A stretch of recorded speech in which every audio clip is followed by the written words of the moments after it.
सबसे खतरनाक फोटो। दोस्तों, चेरनोबिल परमाणु संयंत्र यूक्रेन में स्थित है। हालांकि वर्ष 1991 से पहले तक यूक्रेन रूस का ही हिस्सा हुआ करता था। 26 अप्रैल 1986 को इस परमाणु संयंत्र में एक भीषण दुर्घटना हुई थी, जिसे लागत और हताहत दोनों ही मामलों में आज तक की सबसे भयानक परमाणु दुर्घटना माना जाता है। यह दुर्घटना तब हुई थी जब एक परमाणु रिएक्टर के स्टीम टरबाइन में एक परीक्षण किया जा रहा था। इस परीक्षण की मदद से यह जानने की कोशिश की जा रही थी कि यदि अचानक पावर सप्लाई में कोई समस्या आती है तो यह परमाणु रिएक्टर कितने समय तक बिना बिजली के कार्य कर सकता है। परीक्षण के दौरान रिएक्टर तैयार करने में कुछ लापरवाही बरती गई, जिस कारण इस रिएक्टर का आउटपुट अचानक शून्य के बराबर हो गया। असल में ऑपरेटरों ने रिएक्टर की शक्ति को बिना पूरी तरह से हिसाब लगाए जरूरत से बहुत अधिक कम कर दिया, जिससे रिएक्टर एक अस्थिर अवस्था में जा पहुंचा।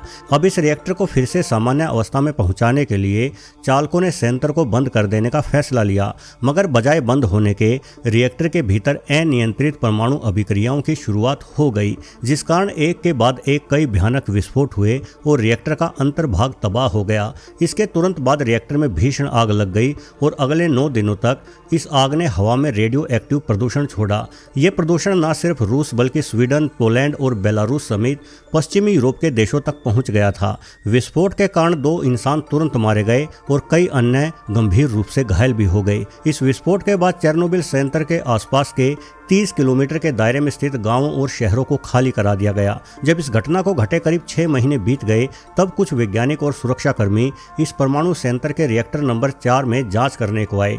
जैसे ही वो लोग रिएक्टर की ओर पहुंचे तो उनका रेडिएशन मापने वाला मीटर तेजी से बजने लगा, क्योंकि जिस रास्ते से वो जा रहे थे वहाँ काफ़ी रेडियो एक्टिव मलबा पड़ा हुआ था। इसलिए वो लोग रुक गए और आगे की स्थिति जानने के लिए उन्होंने एक कैमरा रस्सी एवं पाइप के सहारे आगे भेजा। इस कैमरे के जरिए उन लोगों ने देखा कि सामने करीब 6.5 फुट चौड़ा मलबे का एक ढेर पड़ा था, जो अंदाजन लगभग 100 टन भारी रहा होगा। इस मलबे की अनोखी शक्ल सूरत के कारण इसे हाथी का पांव नाम दे दिया गया और इस हाथी के पांव से करीब 10,000 रेंटजेन प्रति घंटा रेडिएशन निकल रहा था। रेंटजेन असल में रेडिएशन को मापने की इकाई है, जिसका नाम एक्सरे मशीन की खोज करने वाले वैज्ञानिक विल्हेम कॉनराड रेंटजेन के नाम पर रखा गया है। 10,000 रेंटजेन प्रति घंटा असल में इतना रेडिएशन है जितना रेडिएशन 45 लाख एक्सरे एक साथ लेने पर निकलता है। यानी हाथी के पांव के नाम से पहचाने जाने वाले इस मलबे के ढेर से इतना भयानक रेडिएशन निकल रहा था कि यदि कोई व्यक्ति 1 मिनट के लिए भी इस हाथी के पांव के सामने खड़ा हो जाता तो उसकी मौत